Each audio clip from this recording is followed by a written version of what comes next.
पद्म पुराण में आज का विषय अधम ब्राह्मणों का वर्णन, पतित विप्र की कथा और गरुड़ जी का चरित्र। तो नारद जी ने कहा, देवेश्वर, आपकी कृपा से मुझे परम पवित्र उत्तम ब्राह्मण का परिचय तो मिल गया। अब जिस प्रकार से मैं कर्म से अधम ब्राह्मण को भी पहचान सकूं, यह बात बताइए। ब्रह्मा जी बोले, बेटा, जो 10 प्रकार के स्नान, संध्योपासन और तर्पण आदि नहीं करता, जिसमें इंद्रिय संयम का अभाव है, वही अधम ब्राह्मण है। जो देवताओं की पूजा, व्रत, वेद, विद्या, सत्य, सोच, योग, ज्ञान तथा अग्निहोत्र का त्यागी है, वह भी ब्राह्मणों में अधम ही है। ब्रह्म ऋषियों ने ब्राह्मणों के लिए 5 स्नान बताए हैं: आग्नेय, वारुण, वायक और दिव्य। संपूर्ण शरीर में भस्म लगाना आग्नेय स्नान है। जल से जो स्नान किया जाता है उसे वरुण स्नान कहते हैं। आपोहिष्ठा इत्यादि ऋचाओं से जो अपने ऊपर अभिषेक किया जाता है वह ब्रह्म वाय स्नान है। शरीर पर हवा से उड़कर जो गौ के चरणों की धूल ही पड़ती है उसे वायक स्नान माना गया है। तथा धूप रहते हुए जो आकाश से जल की वर्षा होती है उससे नहाने को दिव्य स्नान कहते हैं। उपयुक्त वस्तुओं के द्वारा मंत्र पाठ पूर्वक स्नान करने से तीर्थ स्नान का फल प्राप्त होता है। तुलसी के पत्ते से लगा हुआ जल, सालग्राम शिला को नहलाया हुआ जल, गौ के सींग से स्पर्श कराया हुआ जल, ब्राह्मण का चरणोदक तथा मुख्य गुरुजनों का चरणोदक, ये पवित्र से भी पवित्र माने गए हैं, ऐसा स्मृतियों का कथन है। इन 5 तरह के जलों से मस्तक पर अभिषेक करना पुनः 5 प्रकार का स्नान है। इस तरह पहले के 5 स्नानों के साथ मिलकर यह 10 प्रकार का स्नान माना गया है। त्याग, तीर्थ स्नान, यज्ञ, व्रत और होम आदि के द्वारा जो फल मिलता है वह फल और पुण्य उपयुक्त स्नानों से प्राप्त कर लेता है। जो प्रतिदिन पितरों का तर्पण नहीं करता वह पितृ घातक है, उसे नरक में जाना पड़ता है। संध्या नहीं करने वाला द्विज ब्रह्म हत्यारा है। जो ब्राह्मण मंत्र, व्रत, वेद, विद्या, उत्तम गुण, यज्ञ और दान आदि का त्याग कर देता है वह अधम से भी अधम है। मंत्र और संस्कार से हीन, सोच और संयम से रहित, बलि वैश्य किए बिना ही अन्न भोजन करने वाला, दुरात्मा, चोर, मूर्ख, सब प्रकार के धर्मों से शून्य, कुमारगामी श्राद्ध आदि कर्म न करने वाले, गुरु सेवा से दूर रहने वाले, मंत्र ज्ञान से वंचित तथा धार्मिक मर्यादा भंग करने वाले, ये सभी ब्राह्मण अधम से भी अधम हैं। उन दुष्टों से बात भी नहीं करनी चाहिए, वे सब के सब नरकगामी होते हैं, उनका आचरण दूषित होता है, अतएव वे अपवित्र और अपूज्य होते हैं। जो द्विज तलवार से जीविका चलाते हैं, दास वृत्ति स्वीकार करते हैं, बैलों को सवारी में जोतते, बढ़ई का काम करके जीवन निर्वाह करते, ऋण देकर ब्याज लेते, बालिका और वैश्याओं के साथ व्यभिचार करते, चांडालों के आश्रय में रहते, दूसरों के उपकार को नहीं मानते और गुरु की हत्या करते हैं, वे सबसे अधम माने गए हैं। इनके सिवा दूसरे भी जो आचारहीन, पाखंडी, धर्म की निंदा करने वाले तथा भिन्न भिन्न देवताओं पर दोषारोपण करने वाले हैं, वे सभी द्विज ब्रह्मद्रोही हैं। नारद, अधम होने पर भी ब्राह्मण का कभी वध नहीं करना चाहिए, क्योंकि उसको मारने से मनुष्य को ब्रह्म हत्या का पाप लगता है। तो नारद जी ने पूछा, संपूर्ण लोकों के पिता में यदि ब्राह्मण ऐसे ऐसे दुष्कर्म करने के पश्चात फिर पुण्य का अनुष्ठान करे तो वह किस गति को प्राप्त होता है? ब्रह्मा जी ने कहा, बस जो सारे पाप करने के पश्चात भी इंद्रियों को वश में कर लेता है वह उन पापों से छुटकारा पा जाता है तथा पुनः ब्राह्मणत्व को प्राप्त करने के योग्य बन जाता है। इस विषय में एक प्राचीन कथा सुनो जो बड़ी सुंदर और विचित्र है। पूर्व काल में किसी ब्राह्मण का एक नौजवान पुत्र था। उसने जवानी की उमंग में मोह के वशीभूत होकर एक बार चांडाली के साथ समागम किया। चांडाली के गर्भ से उसने अनेकों पुत्र और कन्याएं उत्पन्न की तथा अपना कुटुंब छोड़कर वह चिरकाल तक उसी के घर में रहा। किंतु घृणा के कारण न तो वह दूसरा और अवश्य पदार्थ खाता और न कभी शराब ही पीता था। चांडाली उससे सदा ही कहा करती थी कि ये सब चीज़ें खाओ और शराब पियो, किंतु वह उसे यही उत्तर देता, प्रिय, तुझे ऐसी गंदी बात नहीं करनी चाहिए। शराब का तो नाम सुनने मात्र से मुझे औकाई आती है।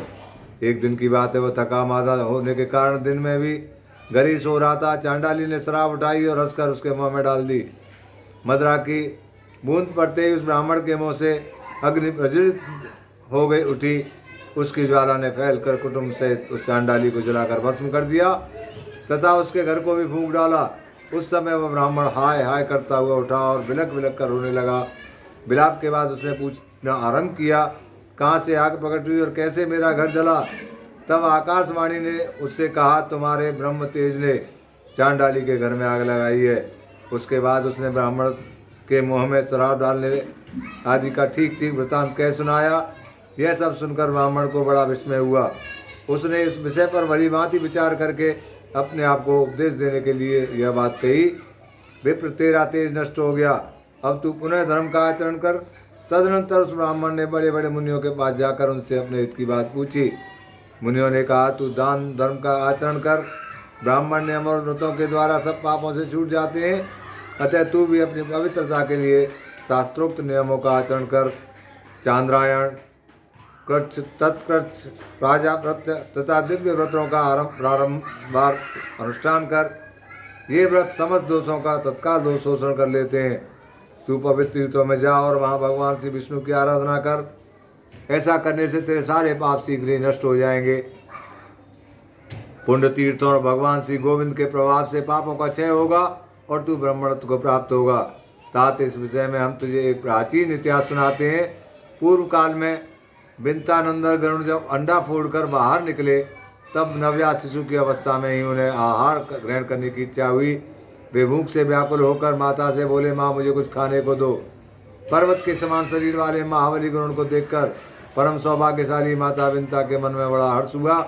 वे अपने पुत्र से बोली, बेटा मुझ में तेरी भूख मिटाने की शक्ति नहीं है। तेरे पिता धर्मात्मा कश्यप साक्षात ब्रह्मा जी के समान तेजस्वी हैं। वे सोन नदी के तट पर तपस्या करते हैं। वहीं जा और अपने पिता से इच्छा अनुसार भोजन के विषय में परामर्श कर। तात उनके उपदेश से तेरी भूख शांत हो जाएगी। ऋषि कहते, माता की बात सुनकर उनके समान वेग वाले महाबली गरुण एक ही मुहूर्त में पिता के समीप जा पहुँचे। वहाँ प्रज्वलित अग्नि के समान तेजस्वी अपने पिता मुनिवर कश्यप जी को देखकर उन्हें मस्तक झुका प्रणाम किया और इस प्रकार कहा, प्रभु मैं आपका पुत्र हूँ और आहार की इच्छा से आपके पास आया हूँ। भूख बहुत सता रही है, कृपा करके मुझे कुछ भोजन दीजिए। तो कश्यप जी ने कहा, बस उधर समुद्र के किनारे विशाल हाथी और कछुआ रहते हैं।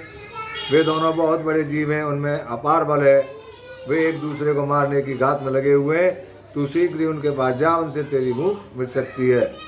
पिता की बात सुनकर महान वेगशाली और विशाल आकार वाले गरुण उड़कर वहाँ गए तथा उन दोनों को नखों से विदीर्ण करके चोंच और पंजों में लेकर विद्युत के समान वेग से आकाश में उड़ चले। उस समय मंदराचल आदि पर्वत उन्हें धारण नहीं कर पाते थे। तब वे वायु वेग से 2 लाख योजन आगे जाकर एक जामुन के वृक्ष की बहुत बड़ी शाखा पर बैठे। उनके पंजा रखते ही वह शाखा सहसा टूट पड़ी। उसे गिरते देख महाबली पक्षीराज गरुण ने गौर ब्राह्मणों के वध के वैसे तुरंत पकड़ लिया और फिर बड़े वेग से आकाश में उड़ने लगे। उन्हें बहुत देर से आकाश में मंडराते देख भगवान श्री विष्णु मनुष्य का रूप धारण कर उनके पास जा इस प्रकार बोले, पक्षीराज तुम कौन हो और किस लिए यह विशाल शाखा तथा ये महान हाथी एवं कछुआ लिए आकाश में घूम रहे हो? उनके इस प्रकार पूछने पर पक्षीराज ने नर रूपधारी श्री नारायण से कहा, महाभाव मैं गरुण हूँ। अपने कर्म के अनुसार मुझे पक्षी होना पड़ा है। मैं कश्यप मुनि का पुत्र हूँ और माता बिंता के गर्भ से मेरा जन्म हुआ है। देखिए इन बड़े बड़े जीवों को मैंने खाने के लिए पकड़ रखा है। वृक्ष और पर्वत कोई भी मुझे धारण नहीं कर पाते। अनेकों योजन उड़ने के बाद मैं एक विशाल जामुन का वृक्ष देखकर इन दोनों को खाने के लिए उसकी शाखा पर बैठा था, किंतु मेरे बैठते ही वह भी सहसा टूट गई। अतः सहस्त्रों ब्राह्मणों और गौओं के वध के डर से इसे भी लिए डोलता हूँ। अब मेरे मन में बड़ा विषाद हो रहा है कि क्या करूँ, कहाँ जाऊँ और कौन मेरा वेग सहन करेगा। तो भगवान विष्णु बोले, अच्छा मेरी बाह पर बैठकर तुम इन दोनों हाथी और कछुए को खाओ। गरुड़ ने कहा, बड़े बड़े पर्वत भी मुझे धारण करने में असमर्थ हो रहे हैं, फिर तुम मुझ जैसे महाबली बच्ची को कैसे धारण कर सकोगे? भगवान श्री नारायण के सिवा दूसरा कौन है जो मुझे धारण कर सके? तीनों लोकों में कौन ऐसा पुरुष है जो मेरा भार सह लेगा? तो श्री विष्णु बोले, पक्षी श्रेष्ठ बुद्धिमान आप पुरुष को अपना कार्य सिद्ध करना चाहिए। अतः इस समय तुम अपना काम करो, कार्य हो जाने पर निश्चय ही मुझे जान लेंगे। गरुण जी ने उन्हें महान शक्ति संपन्न देख मन ही मन कुछ विचार किया। फिर एवं वस्तु कहकर वे उनकी विशाल भुजा पर बैठे। गरुड़ के वेग पूर्वक बैठने पर भी उनकी भुजा कांपी नहीं। वहाँ बैठकर गरुड़ ने उस शाखा को तो पर्वत के शिखर पर डाल दिया और हाथी तथा कछुए को भक्षण किया। तत्पश्चात वे श्री विष्णु से बोले, तुम कौन हो? इस समय तुम्हारा कौन सा प्रिय कार्य करूं? भगवान श्री विष्णु ने कहा, मुझे नारायण समझो, मैं तुम्हारा प्रिय करने के लिए आया हूँ। यह कहकर भगवान ने उन्हें विश्वास दिलाने के लिए अपना रूप दिखाया। मेघ के समान श्याम विग्रह पर पीताम्बर शोभा पा रहा था। 4 भुजाओं के कारण उनकी झांकी बड़ी मनोरम जान पड़ती थी।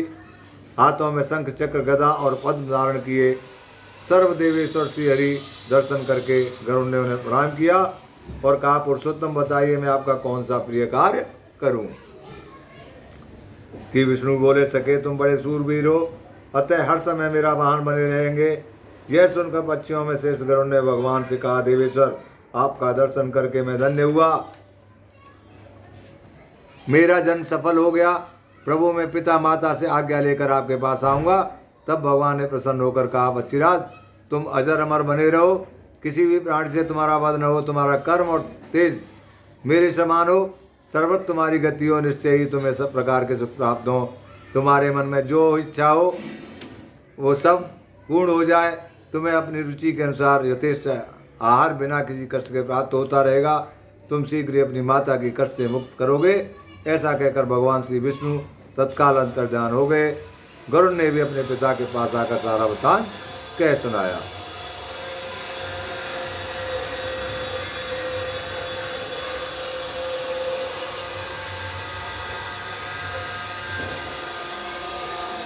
तो इस प्रकार से विष्णु ने महान वरदान पा और पिता की आज्ञा लेकर गरुड़ अपनी माता के पास गए और हर्षपूर्वक उन्हें प्रणाम करके सामने खड़े हो गए। उन्होंने पूछा, माँ बताओ, मैं तुम्हारा कौन सा प्रिय कार्य करूं? तो कार्य करके मैं भगवान विष्णु के पास जाऊंगा। यह सुनकर सती विंता ने गरुड़ से कहा, बेटा, मुझ पर महान दुख आ पड़ा है, तुम उसका निवारण करो। बहन कद्रु मेरी सी सौत है। पूर्व काल में उसने मुझे एक बात में अन्यायपूर्वक हराकर दासी बना लिया। अब मैं उसकी दासी हो चुकी हूँ, तुम्हारे सिवा कौन मुझे इस दुख से छुटकारा दिलाएगा? कुल नंदन, जिस समय मैं उसे मोह मांगे वस्तु दे दूंगी, उसी समय दासी भाव से मेरी मुक्ति हो सकती है।